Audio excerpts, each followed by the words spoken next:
तो फाइनली भाई लोग आप लोग देख सकते हैं कि पेंशन की बड़ी खुशखबरी भी आ चुकी है और एक बड़ा झटका भी आ चुका है। तो क्या नियम हुए ये देख सकते हैं। महत्वपूर्ण अपडेट, पेंशन नियम में बहुत कड़े अब बदलाव हो गए हैं। अब आयु प्रमाण पत्र, अभी ये अपडेट देख लीजिए। अब बजट 2026 और पेंशन में बढ़ोतरी की उम्मीद क्या है ये भी हम बताएंगे। अगर पेंशन आपकी नहीं आती है तो आपको क्या करना है, वीडियो में आगे बताएंगे। एक एक अपडेट। उत्तर प्रदेश में आज 22 मार्च की स्थिति अनुसार पेंशन भुगतान को लेकर आज ताजा अपडेट क्या है ये बताएंगे। किन लोगों को मिलेगी पहले पेंशन, ठीक है। तो फाइनली वीडियो शुरू करते हैं। तो आप ये देख सकते हैं, इस थंबनेल का मतलब ये है कि आपके लिए खुशखबरी ये है कि आपका जो है अगले महीने से 1500 रुपये हर मंथ पर मंथ पेंशन होने वाला, चाहे विधवा हो, चाहे वृद्धा, चाहे विकलांग, ठीक है। और अब बड़ा अपडेट क्या है, आधार वाला है, वो भी हम बताने वाले हैं। चलिए देखते हैं पहले आज की अपडेट क्या है। उत्तर प्रदेश में आज 22 मार्च 2026 की स्थिति के अनुसार पेंशन भुगतान को लेकर ताजा अपडेट। पेंशन भुगतान की वर्तमान स्थिति आज की क्या है। उत्तर प्रदेश के वित्तीय वर्ष 2025-26 की अंतिम तिमाही जनवरी, फरवरी और मार्च के वृद्धा, विधवा पेंशन और दिव्यांग पेंशन किस्तें किस्तें जारी करना शुरू कर दिया है, ठीक है। यानी कि सभी की किस्तें आज शुरू हैं, आज बहुत दिनों से, ठीक है। प्रयागराज और आसपास के जिले, हानिया रिपोर्ट के अनुसार आज कहाँ-कहाँ पैसा किस जिले में भेजा गया है। प्रयागराज मंडल में पेंशन भेजने की प्रक्रिया सबसे तेज है। यहाँ होली के उपलक्ष्य में पात्र, यानी होली के पहले से ही बहुत तेजी से चल रहा था, लेकिन उस समय तकनीकी कारणों की वजह से ना आने पर अब जो है भेजने की प्रक्रिया बहुत तेज, समय से भुगतान करने के दिशा निर्देश दिए गए हैं थे, ठीक है। होली के पहले ही, लेकिन अब आ रहा है, ठीक है। लखनऊ और अन्य प्रमुख जिले, लखनऊ, झांसी, बरेली, गौतम बुद्ध नगर और मथुरा जैसे जिलों में भी भुगतान की प्रक्रिया में प्राथमिकता दी जा रही है, वो भी आज सबसे ज्यादा। भुगतान की समय सीमा, जिन लाभार्थियों के खाते में अभी तक पैसा नहीं आया है उन्हें 31 मार्च 2026 तक प्रतीक्षा करने की सलाह दी गई है। सरकार का लक्ष्य वित्तीय वर्ष की समाप्ति से पहले सभी के खाते में 3000 की किस्त प्रति 1000 प्रतिमाह के हिसाब से किस्त भेजना। यानी जो है कि ये जो है अप्रैल 1 अप्रैल आएगा, वो जो है नया साल है, ठीक है, फाइनेंशियल ईयर है। तो इसी जो मार्च 31 तारीख तक आपको वेट करना है। जिसकी भी पेंशन है 31 मार्च से पेंशन सभी की आ जाएंगी, ठीक है। और देखते हैं महत्वपूर्ण अपडेट और पेंशन नियम में बदलाव क्या हुआ है। सबसे पहले ये देखते हैं आयु प्रमाण पत्र।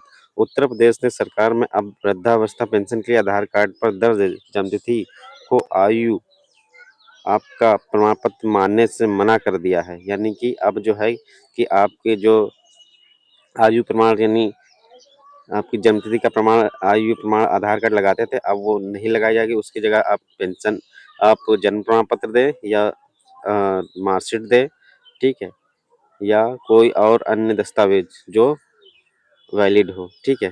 पर आधार कार्ड से काम अब नहीं चलेगा। और तीसरा ये क्या है अपडेट, और ये जैसे आधार सीडिंग, यदि आपके बैंक खाते आधार सीडिंग से लिंक यानी एनपीसीआई मैपिंग नहीं है तो आपका पैसा अटक सकता है। कृपया अपने नज़दीकी बैंक जाकर करा लीजिए, ठीक है। अपना स्टेटस कैसे चेक करें, आप घर बैठे अपने मोबाइल से स्टेटस चेक कर सकते हैं। पहले आपको SSPY-UP.Government.in पर पोर्टल पर जाएं, अपनी पेंशन श्रेणी, वृद्धा, विधवा, दिव्यांग पेंशन सूची, तीसरा पेंशन 25-26 पर क्लिक करें और अपने जिले, विकास ब्लॉक और ग्राम पंचायत पर क्लिक करके अपनी लिस्ट में नाम देख सकते हैं, ठीक है। और अब बजट को लेकर बात कर लेते हैं। बजट क्या है 2026 और पेंशन में बढ़ोतरी की उम्मीद। इस बार की पेंशन इसलिए भी खास है क्योंकि राज्य के गलियारों में चर्चा है कि आगामी चुनाव को देखते हुए सरकार पेंशन की राशि में 500 रुपए की अतिरिक्त बढ़ोतरी कर सकती है, कर दी है। वो भी 1 अप्रैल 2026 से लागू है, ठीक है। पेंशन 1000 से बढ़कर 1500 प्रति माह 1500 कर दी जाएगी। हालांकि इस तिमाही के वर्तमान में निर्धारित दर से ही भुगतान किया जा रहा है। यानी अब अभी जो है आपका 3000 रुपये ही आएगा, लेकिन अप्रैल के एंड तक, यानी आखिरी के अंत तक आपको 1500 रुपये की राशि मिलेगी, ठीक है। अगली बार ये देख सकते हैं, बकाया एरियर या अगली किस्त में बढ़ी हुई राशि मिलने की प्रबल संभावना है क्योंकि 1 अप्रैल 2026 से बजट लागू हो रहा है, ठीक है। और चौथा देख लेते हैं, किन लोगों को मिलेगी पहले पेंशन पात्रता के साथ।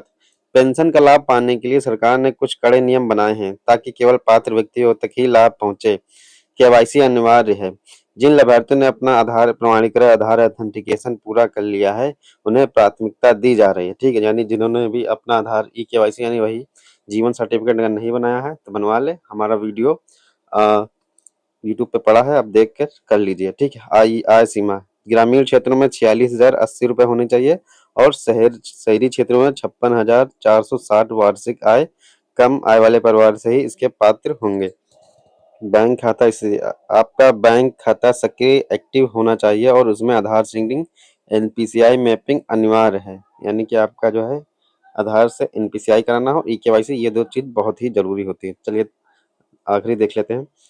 अगर पेंशन नहीं आई तो आपको क्या करना है? यदि आपके गांव के अन्य लोगों की पेंशन आ गई है और आपकी नहीं आई है तो इसके पीछे मुख्य रूप से 3 कारण हो सकते हैं। अपूर्ण ई-केवाईसी यानी आपको अधूरी ई-केवाईसी। तुरंत अपने नजदीकी जनसेवा केंद्र सीएससी पर जाकर आधार लिंक कराएं। ठीक है। बैंक खाते की समस्या सुनिश्चित करें कि बैंक खाता आपका बंद है तो नहीं हो गया है। ठीक है। डेटा मिसमैच अगर आधार में नाम और बैंक खाते में नाम अलग है तो भुगतान रुक सकता है। ठीक है।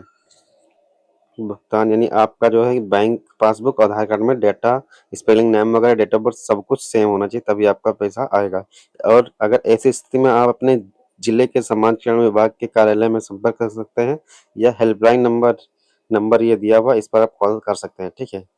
तो सारा प्रोसेस मैंने बता दिया। अगर पेंशन आपकी आई है, अगर नहीं आती है तो आपको क्या करना है। ठीक है। क्या नियम में बदलाव है ये भी मैंने बता दिया है। ठीक है। और ऐसे ही हम पेंशन के अपडेट्स लाते रहते हैं। अगर आपको हमारी वीडियो अच्छी लगी है हमारे चैनल को सब्सक्राइब कर लीजिए, और अगर आपको कुछ भी प्रॉब्लम वगैरह हो तो आप मुझे कमेंट करें, मैं आपकी सहायता अवश्य करूंगा। और आप किस जिले से हैं, आपकी पेंशन आ गई होगी तो आप मुझे कमेंट करें ताकि मैं मोटिवेट होकर दूसरे लोगों को भी बता सकूं।